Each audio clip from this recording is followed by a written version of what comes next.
Hello and welcome to the Gestalt IT Rundown. Today is Wednesday, February the 16th, 2022. My name is Tom Hollingsworth and I am your host for this episode of the weekly news that is fun and somewhat related to enterprise IT. I mean, we try to talk about all kinds of things because we don't want you to be grouchy out there. Why not? Because today is National Do a Grouch a Favor Day. However, if you're going to do that, I highly recommend that you do the favor before you tell them what day it is. Because if they're already grouchy to begin with, they're probably not going to like it when you tell them why you were helping them. Joining me for this episode is one of the least grouchy people that I know, and one of the first times that he's co-hosted this show with me, Mr. Gerard Cavalinas. Gerard, welcome to the Gestalt IT Rundown. Thank you for having me. I am stoked to be here. I've been waiting to do this. This is exciting. I love getting to watch anything Gestalt IT, right? Follow the events. I got to be a delegate networking field day, a while back, and it's just exciting anytime I get to do something with y'all. So I'm ready for this. Well, the good news is that just like the Hair Club for Men, not only are you the president, you're also a client. Now, not only can you watch Gestalt IT content, you're in it, buddy. I know. We're going to start off. Oh, awesome. We're going to start off with a great story here. We're going to be talking about something we brought up a few times on the rundown. You may remember that there's been a little bit of an acquisition spree in the chip maker market. Some of them have been unsuccessful because it turns out that getting a whole bunch of countries' different regulators to kind of agree that you should be able to do this thing isn't the easiest thing in the world. However, AMD just bucked that trend because they are formally acquiring Xlinx this week for $49 billion, chump change. That makes it the largest semiconductor acquisition in the history of the market. The deal has been in development for about 16 months, a little over a year, because it had to clear a lot of different groups that wanted to add their own little 2 cents to the process and everything like that. It's an all-stock transaction that we've talked about previously. It will see Xilinx bringing their expertise in areas like FPGAs and DPUs under that larger AMD banner, because they're now going to be set to compete with Intel and NVIDIA across a wide spectrum of technologies. Now, Gerard, since you're new to the show, you haven't had the opportunity to kind of comment on this acquisition over the past 16 months. What are your thoughts on this massive deal that has reshaped the industry? And quite honestly, as someone mentioned today on Twitter, this now makes it that AMD has the market cap larger than Intel for the first time in history. I know, right? Now it's Florida. It's funny, when I used to build computers a long time ago, early on in my career, it was one thing, I was like, oh, we're going to get Intel, AMD. Yeah, the performance may not be there, but times are changing, right? And I think what makes this such a sweet deal, even sweeter, was it happened on Valentine's Day. So it can't get any better than that, right? Well, I guess it can, because it's funny, they closed this. The stock price was actually set at a whopping $49 billion. So as you said, that's the largest in their history. This is a huge tonal shift for them, because they're going to be moving forward now through the company. It's going to allow them to increase their market share in a lot of key areas, not just processors and video cards and graphics, but there's also that forbidden door that they can open now, right? So it's going to allow them to, as an organization, dive into, expand new markets. They wanted to really begin focusing in the data center market, which has for the longest time they couldn't do, whether they didn't have the bandwidth or they didn't have the growth. They have all of that and more now. And with this merger, with this huge change, it's going to allow sustained growth for everyone. And I think it's a win all around, right? Because all the parties that are involved, it just goes to show you, there's no question the chip makers will do whatever they need to make sure they get their piece of the pie. It's a hot market right now. It got me excited when Juniper got to present a few months ago at Networking Field Day. I was excited. I got to see, the Mist AI platform and all the phenomenal things they were doing. And I know everybody's been asking, what can you use or integrate into Mist AI? Well, we don't have to wait any longer. It was announced on Monday that the acquisition of WiteSand, it's a cloud-native NAC solution. Their development engineering team is actually going to be working and integrating their software into the service offerings. And I think it's going to be phenomenal. It's going to make a perfect fit into their SASE and SD-WAN solutions that are coming out sooner rather than later. What do you think about that, Tom? Well, it's funny because you look at the announcement that Juniper made just a few weeks ago at Networking Field Day in this past January, where they were talking about what they were building on top of the SD-WAN platform that they acquired from 128 Technology. And a lot of people are kind of like, well, I don't know how this whole SD-WAN thing is going to work. Is it just connectivity? But you've got that other camp that's like, oh, SASE is the new rage. And everybody wants to talk about all the cool services that you can put on top of the connectivity. And one of the things you kind of need when you do that is this ability to do network access controls and zero trust type of platforms. And you want to do that natively. And the reason why that we've seen that is because the companies that have offered these technologies for rental, basically, when you think about it, are big acquisition targets. I know that BitGlass was announced that they were going to be acquired last year. So honestly, if I'm a company, the big players, the Ciscos, the Palo Altos, those kinds of companies, I want to in-house this. I do not want to leave this up to chance. And so WiteSand actually makes a whole lot of sense. And talking to some friends of mine in the industry, a lot of this acquisition wasn't just for the WiteSand platform. It was for the development team that had been building it. They're going to be brought into Juniper kind of whole cloth, almost like the 128 team was. And I think that you're going to see a lot of synergy coming out of that, because here's the other thing that's kind of a big deal. If you just look at this on the surface and you see the acronyms that are in the news story, oh, look, Juniper bought a NAC company. How 2006 of them? That's not the purpose of this acquisition. It's to get that team there to integrate the software up and down the stack. And if you've ever talked to the people who came from Mist, if you've ever had a conversation with Sudhir Mehta, you know that man is a hurricane of information and excitement about these kinds of things. But more importantly, his vision, the rest of the Mist team's vision for how AI can make this whole process better, just keeps building. And I would not doubt for a moment that at some event down the road between Sudhir's team at Mist and Kate Adams' team with the security group inside of Juniper, that we're going to be seeing some very exciting developments about the integration of the WiteSand technology across the entire Juniper spectrum. And I'm pretty excited to hear how that's going to come out. Yeah, it's going to be fun. Exactly. Now, we're going to talk a little bit more semiconductor news, because that's one of the things we like to do here. Now, you may Oh, yeah. recall it's been about a year since the big breaking news that Pat Gelsinger went to Intel. Oh, yeah. Hopefully, our editor, Abby, can stick an excited picture of Stephen Foskett losing his mind right here. But Intel is positioning itself to be a very big giant in the chip fabrication space, because they announced yesterday that they are going to be adding a new facet to this plan, because they're buying Tower Semiconductor. Now, you may not have heard of Tower because you probably don't play in the semiconductor space, but Intel's actually been a Tower Semiconductor customer for a number of years. The reason why you probably haven't heard of them before is because they don't make chips that go in PCs. They make a whole bunch of other stuff. Specialized analog processors, CMOS chips for image sensors and things like that. So they build stuff that goes into other things that you might buy. Now, the move is seen by a large number of industry experts as a way to be able to add production lines to the foundry services, but also Intel is ramping up their chip production facilities. And one of the issues that they're having is that you can't just build a fabrication facility overnight. You have to spend 20 something billion in several years to get this thing put up. And Tower already has facilities everywhere. So this could be a situation where Intel's trying to get access to existing foundry capacity now, but hopefully we'll soon be able to get more stuff. The deal is expected to cost Intel around $5.4 billion, which is a drop in the bucket anymore. But Gerard, thinking about how Intel is now moving outside of the traditional chip market, what's this going to look like for people in other adjacent markets? Is Intel just basically trying to get a domination going on all of the chips in the industry? Oh, absolutely. I mean, let's look at the way this operation's expanded, and it continues to. In just the last month and a half alone, they announced solid, locked-in plans to build a massive $20 billion fab company, a complex based in Ohio that's going to be used just for fab chips for IFS. That's number one.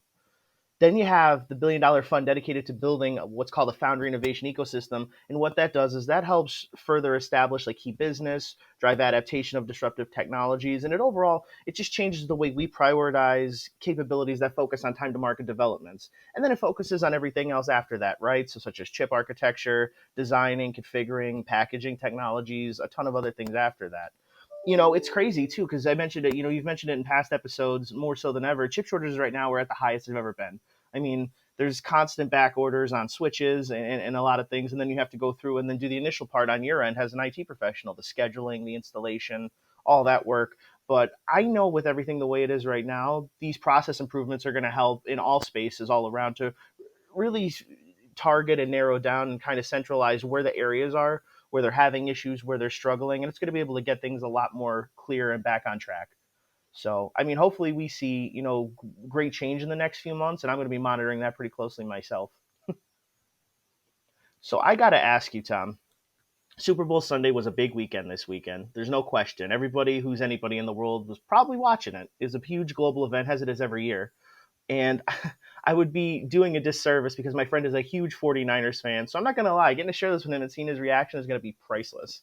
But it seems that on Super Bowl Sunday, the organization itself was hit by a massive ransomware attack by a group of criminals known as Blackbite, claiming they claim to have managed to steal a bunch of the team's financial data along with some other things.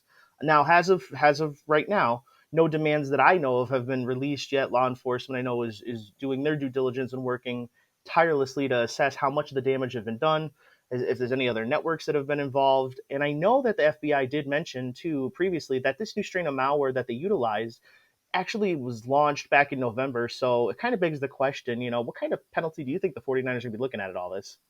So first of all, if you are the Santa Clara 49ers, and I refuse to call them the San Francisco 49ers because they don't play in San Francisco anymore, but if you're the 49ers, the best place to bury news about you getting hacked and infected with ransomware is 2 hours before kickoff of a game you're not playing. So bravo to the people who decided to dump this news right into the flow of the pregame and everybody talking about Odell Beckham Jr.'s shoes and everything else. But that being said, first of all, surprised that no NFL team has been hit yet because, owners are billion-dollar people. So, insert all kinds of crazy puns here about the 49ers having a weak defense, ineligible receivers downfield, totally offsides, whatever. I could go on for days. But the important thing to remember here is that this is a ransomware strain that has been known about since November. So it's not like we didn't tell you it wasn't coming. The problem is there's just so much junk out there now that who knows. And the other issue here is in the story that we're going to link in the show notes. It's actually kind of fascinating because remember that while you may think of the building in Santa Clara as the 49ers stadium, it's actually Levi's Stadium that the 49ers play in. It's two separate organizations. So one of the things that the local law enforcement agencies are so hell-bent on figuring out is everybody who's a tenant of that stadium, now we have to figure out, could they have possibly been infected by it? So for example, the 49ers, they have office space and they work out of there. But just like any building and any high rise anywhere in the world, there's other places, all of the food service organizations, all of the bars, all of the event management spaces, because I don't know if you know this or not, but you can actually go rent a room at the 49er Stadium at Levi's and you could just have a party there if you wanted. It ain't cheap. It's definitely cheaper to go to Chuck E. Cheese. And, games are kind of about the same quality depending on who they get in the draft this year. But, the important thing to remember is that all of those people have to be screened now. And I'm not going to lie, the next time I drive by a Levi Stadium when we're doing Tech Field Day, I may think twice about getting on the network unless I'm connected through a VPN or something like that, just because I don't want to run the risk of having my offense shut down by somebody else's defense. This is true. All right, I'm done with the football puns. We're going to talk something a little bit more current because today, content delivery network player Akamai is getting into the hosting business. They've announced that they're going to be acquiring Linode, which is one of the most popular virtual private server companies. Now, you've probably heard the name Linode before, and you would be remiss to remember that Linode actually predates AWS's dominance of the market. They have been very successful in a sea of competition. And in fact, one of the things that makes them so unique in the space is they haven't taken any outside funding. They are one of the few providers out there that is not beholden to venture capital. Now, the deal is going to cost Akamai around $900 million, which when you think about the acquisitions we've talked about already, really is a drop in the bucket. But it is going to help position Akamai to grow into a bunch of adjacent spaces. And in the press release that Akamai showed, they're talking about things like metaverse and a whole bunch of other content creation stuff. And when you consider that they're essentially positioning this as, look, you can host content with us and not have it on AWS and not pay the exorbitant prices that it takes people like Corey Quinn to figure out how to get down, you think maybe they've got a little bit of smoke and fire there. But Gerard, is this a good pickup for Akamai?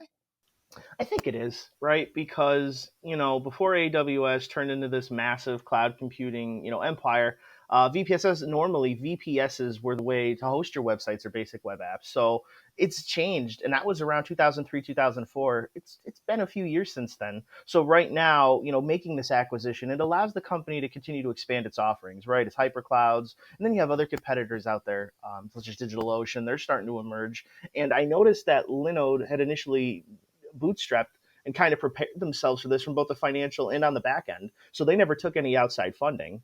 It's going to allow them to do a ton of different options to really expand out, from the compute platform, from cloud to edge, and it's going to give them a huge distinctive advantage. So I think we're going to be seeing them as a big time player in the next coming months, up to a couple of years. Yeah, I would totally agree there. And as customers of Linode, because Tech Field Day and GestaltIT.com both run on Linode, we look forward to our new Akamai overlords. And hopefully the service will continue to have the same great performance that we've seen in the past. Yeah, All right, absolutely. Gerard. Well, we got a couple of stories that we want to take a little bit of a closer look at this week. Some exciting news that broke that maybe needs a little bit more discussion. So I'm going to let you kick it off with the first story. Oh, that sounds exciting. I am pumped. Thank you so much. So, Friday, I think it was no secret, we saw a huge announcement that Cisco made a $20 billion offer to acquire Splunk. Now, outside of that initial offer for the data and visualization organization, there haven't been really any current talks between the companies. But I don't know about you, but I've been, in the group chats, and I'm a part of the Phenomenal Champions program, and it's just the talk of the town, right? But here's the thing: I haven't heard anything from either party, from either Cisco or Splunk. There hasn't been much going on. But on a kind of sort of related note, Splunk's stock soared substantially. So it begs the question. I mean, where does that take us in the IT security space? Like, well, how do you see this changing the landscape, Tom? Well, I have to go back to something that John Chambers was notorious for saying in those keynotes years Yeah. ago when he was the CEO and chairman of the board, which was, if you can't be number one in a space, you need to buy number one or number two. That was John Chambers' philosophy. And if you look at all of the acquisitions that he did over the years, he was not going to spend time developing a software if he didn't know for a fact he couldn't be the best out there. He would go out and immediately buy it. And that's important here. So Cisco and Splunk have had a tight partnership for a number of years, and Splunk is almost synonymous with the SIEM market. So if you are a security person, you know what Splunk is. Although I will say that probably my favorite joke from all of this was $20 billion. Is Cisco buying Splunk or just trying to renew their licenses for the next year? Splunk is reassuringly expensive. That's how you know they're the leader in the market, because you don't pay that much money for something if you're not sure it's going to work. And everyone keeps talking about how this is going to make Cisco a leader in the security space.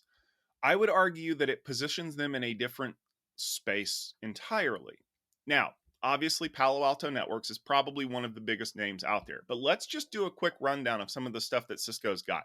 They've got Firepower Threat Defense, which they've integrated across all of their portfolio of firewalls. They've got SecureX, which is a technology that we've talked a lot about at our various field day events. Ben Greenbaum has done an amazing job of talking about that. You would think that Splunk would either roll up into kind of its own atmosphere, or it would take all of these things as an ingest method. Okay, that makes a lot of sense to me. Even if all Chuck Robbins does is position Splunk as a thing we sell, like WebEx initially, makes sense, right? But that's not what Cisco did with WebEx. They positioned it as a thing we sell, and oh, by the way, all of these other things roll up into it. I could give you chapter and verse about everything that Cisco could do with Splunk, but this rundown episode would be an hour and a half long. That might be something we probably need to do for a Conversations or a checksum at some point in the future. But let me just give you this little tidbit. Cisco's been working on a lot of AI technology to be able to do things like traffic analysis and all that kind of stuff. What is the one thing that AI needs more than anything else? It needs data. It needs access to something that it can crunch an algorithm on. What do you think would happen if Cisco's nascent AI plans suddenly got a shot in the arm from Splunk and the amount of data that they can ingest from all across your network? Boy, you think Cisco Works was fun. Wait until Splunk is your new Cisco Works. Now, one thing I will say here, $20 billion is a lot of money. So the two biggest acquisitions before this, the one most recently was the Acacia Networks acquisition, which was around, I think, $4 billion. Don't quote me on that. It was a lot. It was billions, and it was actually billions because Acacia was going to get bought for a song, and then they realized what Cisco was going to do with them, and they actually held out for more money, and it actually caused a lot of problems. But the other one before that was the Scientific Atlanta Cable Box acquisition. You remember that, right? The what the hell is Cisco thinking buying into a cable box company, which admittedly probably profited, but didn't profit enough because, I mean, I have Cisco devices in my house that are that kind of stuff. But ultimately, it didn't pay off the way they wanted it to. And that was a drop in the bucket. I know I've said that several times, but consider that $8 billion for Scientific Atlanta, you're going to more than double that. I admit, Splunk is worth it, even just for the licensing revenue alone. But that's a lot to consume. And as we've seen with other stories, like we covered with the HPE autonomy story a couple weeks ago, this is make or break. Autonomy's failure got Leo Apotheker fired. I don't think Splunk would be the thing that would get Chuck Robbins thrown out the door if it fails. But I do think that if they buy Splunk and it doesn't take off the way they're expecting it to, that Chuck's going to be on the hot seat. Gerard, you're a little bit closer to some of these than I am, kind of inside of the organizations. What are you seeing? Like, what do you think that this is a good move for them? I think it's interesting, and I think it's going to position Cisco in a whole. Like, I get excited, right, when you hear a lot about, because more often than not, when Cisco makes an acquisition, it's for the better. That I feel, right. Look at the Thousand Eyes integration, the way we monitor infrastructures and common issues. Well, the network's having a problem, and I think it's something with the ISP. We can't figure that out. Thousand Eyes changed the game on that. I still am cutting my teeth heavily on learning that. I think Splunk is going to do the same thing. I think if positioned properly, it's going to give Cisco an organization. Like you said, I don't feel it's going to, it may put him on the hot seat, but it's not going to be his ticket out the door. There's no way.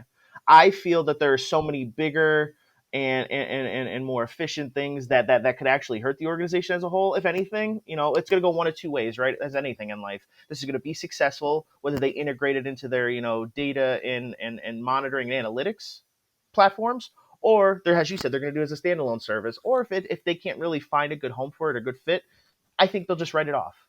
I think it's going to be cut our losses. Let's move on and press on, because that's what we have to do in business sometimes. But I'm pretty excited to see how they position this. As I said, it's interesting that it's very hush hush right now. They're when that went up, they were probably sitting there, stoked. They were probably just like living their best life, and it hasn't even begun yet because they're working with one of the biggest technology companies in the world. So I'm just interested to see how this all plays out, this partnership, and I'm just interested to see where it goes. Yeah, and I will say, first of all, a standard disclaimer, nobody at the Rundown is a financial analyst. We're not giving you financial advice, so No, don't take our word as the gospel truth. But the fact that this story came out on a Friday in the news dump afternoon that you normally see, especially the week before Super Bowl Sunday, the fact that nobody is referencing anything here, and that both companies have said no, and that it's probably going to be kind of a stock transaction for an amount that high, um, really makes me think that somebody leaked this to the Wall Street Journal to spike the Splunk stock price. And now that they're not in active negotiations, I think that this was probably not supposed to slip out until about a month from now, because the timing on this is just after Cisco's Q3 starts. So I think that this was going to be a big thing that they were going to announce at Cisco Live, and this was going to be like a big crown jewel. So I'm curious to yeah, I'm curious to see how this plays out. But again, I don't have a whole lot of access into this, but I promise you that you will probably hear more about this as we go along. definitely. All right, now we've got another big story. Spoiler alert. Western Digital announced the last week that at least 6.5 exabytes worth of NAND flash cells have been contaminated and are completely unusable for SSDs. The contamination was detected in late January in two different Japanese manufacturing facilities that Western Digital operates in partnership with Kyosho, which is the company formerly known as Toshiba Semiconductor, they making the storage cells. Western Digital and Kyosho together account for almost a third of NAND flash sales and equipment supplied. The news has added fears that the amount of storage cells that are going to be produced are going to be hard to find in the future. and that's going to drive prices up through the roof. Because I can remember a few years ago when there was a fire in a Thailand manufacturing facility, how the prices of hard drives and memory suddenly shot through the roof, and this is way bigger than that. Gerard, how bad is this going to be for the NAND market, and what problems can you foresee happening in the future? I could see a ton of them. Okay, so let's look at it from both the production and the cost perspective. To begin with, this is one of, if not the primary component of solid state drives. So you're going to see that spike, like you said, increase from both the production aspect, manufacturing of the hardware, everything, to then retail and getting it on the shelves, or even globally, whether it's from an enterprise perspective or whether it's from a commercialized one. You're going to see prices go up at least 10 to 15%. That's number one. This is going to affect the PC market over the next few months too. Which right now it's crazy because it's thriving, because you have buyers from all over that are, and people that are facing, as we've mentioned, the global chip shortages, how more demands for higher end quality GPUs to do more performance processing along with additional features. It's going to be a huge setback, but I feel that they can bounce back, right? Because when you have someone as strong as an organization and a brand like Western Digital, Kyosha, their partnership's very tight. And as you mentioned, over 30% of that market is cornered by them. They're one of the leading suppliers in the industry. And I know through, their marketing, their planning, they're going to be able to kind of have to sit down, though, and pretty much do damage control in my eyes. And kind of, this isn't one of those things you could take 3, 6, 9 months every day. The old saying, time is money, and money is time, and you can't waste it and we can't lose it. So they're going to have to put a plan into effect, be efficient, execute that plan, and then, start launching that and distributing that plan to production and manufacturing, and how we can pivot to be successful, or else it's going to hurt them in the long run. Yeah, so I'm the networking nerd, right? I had to phone a friend. I had to call my buddy Stephen Foskett, the other co-host of this show. Even though he's busy this week, he got back to me. Now, Stephen's calculations that he's done says that 6.5 was the ultimately conservative number. He's thinking it's a little bit more like 15 exabytes worth of data worth of storage that's been corrupted. For reference, that's 10% of the global NAND chip production capability, period. So, as a word nerd, I am very happy to say that literally production has been decimated. Look that one up if you don't know what that means. But this is the deal. So anytime that you see like price restrictions in like the fuel market, gasoline is a perfectly good example. As soon as there's anything that can cause the price of gasoline to go up, all of the suppliers immediately spike their prices, because it's the spot price that they're trying to get. They want to get money for the spot price because they know things are going up. So a lot of manufacturers have decided to just jerk the prices straight through the roof right now. A lot of other ones are probably going to follow suit. I'm sure they're going to claim supply chain issues. That's my new favorite thing. Like when my kids ask me why we can't have ice cream for dinner, I just say supply chain issues, and they believe me. But more importantly, this is going to have a lasting effect. And it's going to have a lasting effect on everything you touch, because you know what? These guys use NAND cells too. And if you think it's hard to get a hold of a cell phone when there's a chip shortage, wait until you can't get any storage for it. Remember how we used to cry when the iPhone only had 8 gigs of storage and how we really wanted more? And then they started upping the prices, and now we can't find chips to put in there. That's going to be a problem. And think about everything that you own now that has some kind of a storage device in it. I'll give you an easy one. You know those really cool refrigerators that have the window on the front that allow you to make a shopping list and show pretty art? Where do you think all that stuff gets stored? Spoiler alert, it's not on a spinning hard drive. So everything is going to be impacted by this. And 15 exabytes worth of storage corrupted. Like I understand, like when you're trying to reduce the process yields on silicon wafers and you might run into some problems, you can toss a lot of silicon wafers. But 15 exabytes worth of chips, that's a contamination problem that you needed to get a handle on a lot sooner. So I'm a little worried from the perspective of storage is about to get really expensive, relatively speaking. I mean, we're not going back to $400 for 9 gigabytes of storage anytime soon, but still, it's not going to be pretty. Yeah. So I'm sure that we'll probably be developing this story a little bit more. We promise, though, we will make sure that we preface all of those with spoiler alert. All right. So it's a busy week around here. I've got a couple of events in the week ahead that I definitely want to talk about. The first one Yeah. is actually happening right now. Cloud Field Day 13 is going on in Silicon Valley. The other host of the show, Mr. Stephen Foskett, is probably on camera or behind it right now talking to some great companies. If you want to learn a little bit more about who's presenting, you can go to techfieldday.com right now and see the current presentation. We're streaming it live. We're also streaming it over on our LinkedIn page. So if you go to LinkedIn and you search for Tech Field Day and you see the video, make sure you leave a like or a comment because we'd love to hear what you have to say about some of this cloud related stuff. We've also got a couple more events coming up that I want to talk about. The first one is Storage Field Day, which is going to be happening March 9th through the 11th. That's a chance for Stephen Foskett to kind of talk about some of the cool stuff that he's seeing in the storage space, not related to poisoning a whole bunch of SSDs. But the other exciting thing that's coming up is later in March. It's Security Field Day. And it's going to be a jam-packed event full of a lot of people that are going to be talking about a lot of different security things. And there might even be a familiar face at Security Field Day. I wonder who that could be. I don't know. Oh, I think I have an idea. It's going to be me. I'm going to be Yes. there.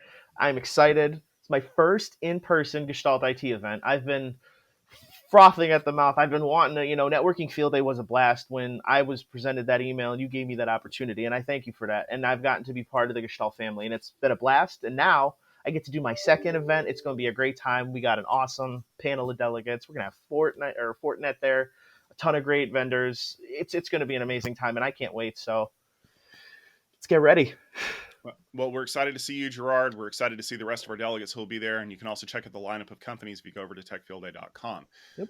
If you're more of a rundown person, though, you can absolutely check out the rundown each and every week, 12:30 Eastern time, here on our YouTube channel at youtube.com/GestaltIT video. If you'd like to check out show notes and see the links that we've collected this week, you can head over to our website at gestaltit.com and you can click on the episode and you can kind of check out some of the stuff that we're doing.